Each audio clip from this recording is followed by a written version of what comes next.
Bienvenidos al canal de YouTube de Researcher. Mi nombre es Jorge y en este vídeo explicaré cómo crear un modelo que incluya varios dominios diferentes para crear un modelo más complejo. Empezaré por la parte de mecánica tridimensional. Siempre que queramos modelar usando componentes mecánicos en 3D, necesitamos el componente de World. Este componente es el que nos proporciona el campo gravitacional terrestre, como podemos ver aquí. Sin este componente no podremos simular los componentes mecánicos en 3D. El siguiente componente es un cilindro. El único parámetro que he cambiado es R, que es el que da los atributos para las dimensiones del cilindro. Como podemos ver, el cilindro está unido a un revolute con las siguientes características. En este caso, N es un vector que define nuestro eje de rotación. Este revolute es una restricción a los grados de libertad del cilindro. Los componentes tienen libertad espacial, es decir, tienen 6 grados de libertad, pero al añadir una junta estamos eliminando grados de libertad, y en este caso empezamos permitiendo únicamente la rotación, lo que es 1 grado de libertad. Los componentes en 3D, si añadimos este tipo de juntas, tendrán un número de grados de libertad equivalente a las juntas que hayamos añadido. La siguiente junta que podemos encontrar, en este caso, es un prismatic. De nuevo, N define un vector que va a permitir, en este caso, el desplazamiento a lo largo del eje Y. El último componente es fixed, que nos proporciona un punto fijo de referencia.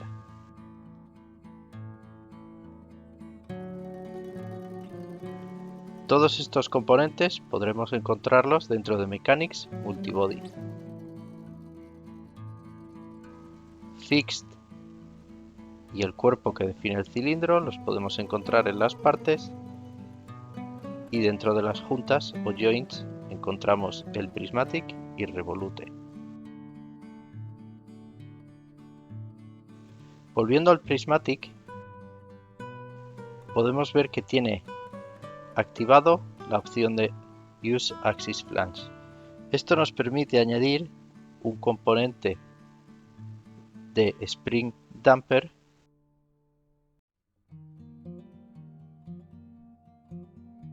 que podremos encontrar dentro de la librería translacional.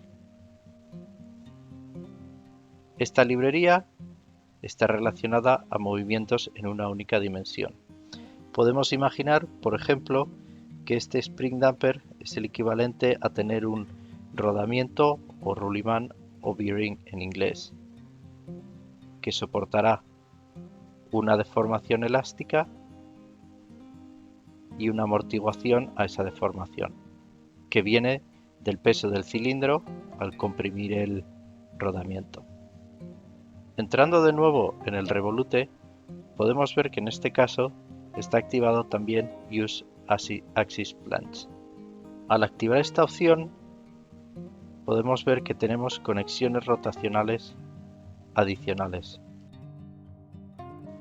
En este caso, utilizamos un damper rotacional. Este damper actúa de manera similar a la fricción que ocurriría durante el movimiento rotacional. Podemos ver que está activada la opción Use Heat Port, lo que significa que podemos conectar un componente de transferencia de calor. En este caso, un heat capacitor con una cierta capacitancia, que absorberá el calor que resulta de la fricción entre componentes. El damper está fijo a un componente fixed, pero en este caso del dominio rotacional.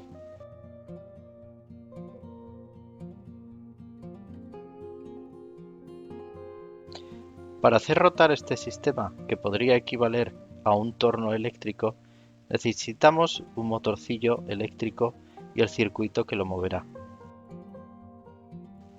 Dentro de la parte de mecánica rotacional podemos ver este componente EMF. Este componente está relacionado a los descubrimientos de Michael Faraday y es un componente de fuerza electromotriz. El resto del circuito eléctrico podemos ver una resistencia de 1,5 ohmios,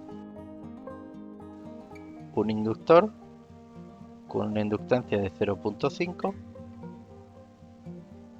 y un componente de constant voltage de 220 voltios. Lo que podríamos decir es algo así como una pila perfecta.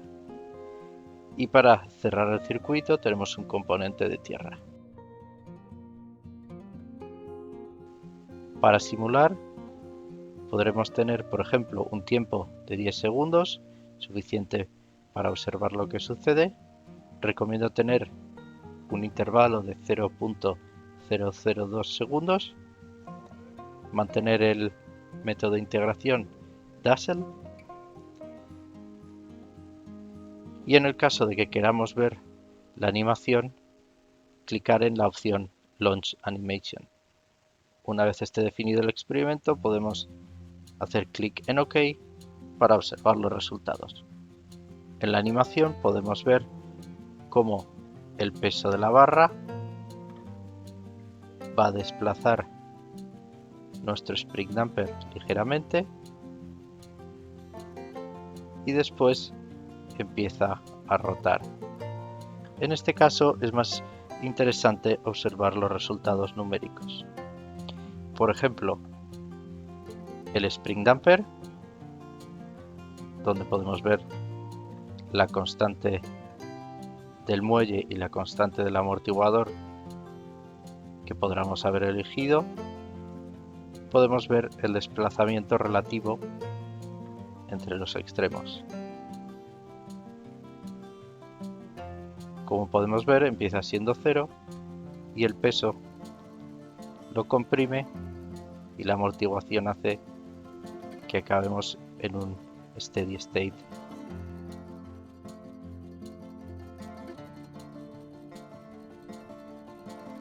Lo siguiente que podemos observar, por ejemplo, en el revolute, podemos ver la velocidad angular, cómo va incrementándose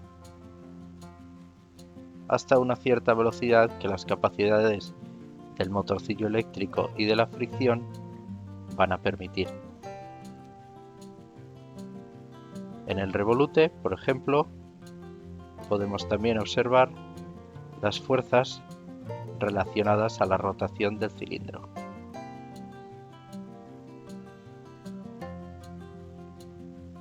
Tanto en X, que es como de esperar, es 0, y luego en Y y Z.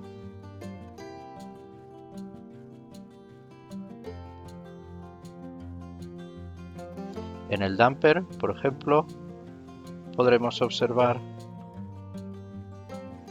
el torque, las pérdidas y el flujo calorífico debido a la fricción. A continuación, por ejemplo, podemos ir al heat capacitor, que representa el cuerpo del rodamiento y cómo va incrementando su temperatura a lo largo del tiempo debido a la fricción. Esta temperatura incrementa de manera no lineal al principio, como es de esperar durante la aceleración, y una vez la velocidad es constante, el incremento es lineal.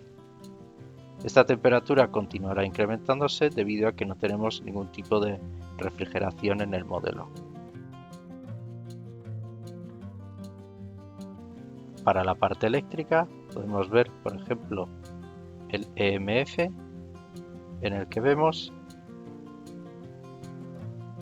que empezaremos en 0 porque aunque nuestra pila tiene un voltaje constante, el modelo empieza con una corriente de 0 que se va incrementando. Esta curva viene debido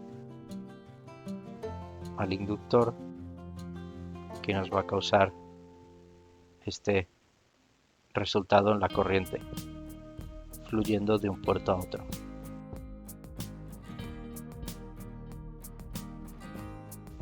Este modelo utiliza valores inventados, pero nos da una buena idea de cómo podemos construir algo realista utilizando componentes de diversos dominios.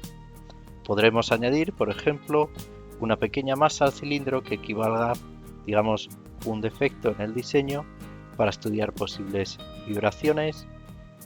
Podremos, por ejemplo, añadir algún tipo de refrigeración para evaluar cuánto necesitamos refrigerar el rodamiento o rulimán para mantener una temperatura constante y mucho más baja. Las posibilidades son enormes, pero las dejo para el futuro. Muchas gracias por ver el canal y nos vemos en futuros vídeos.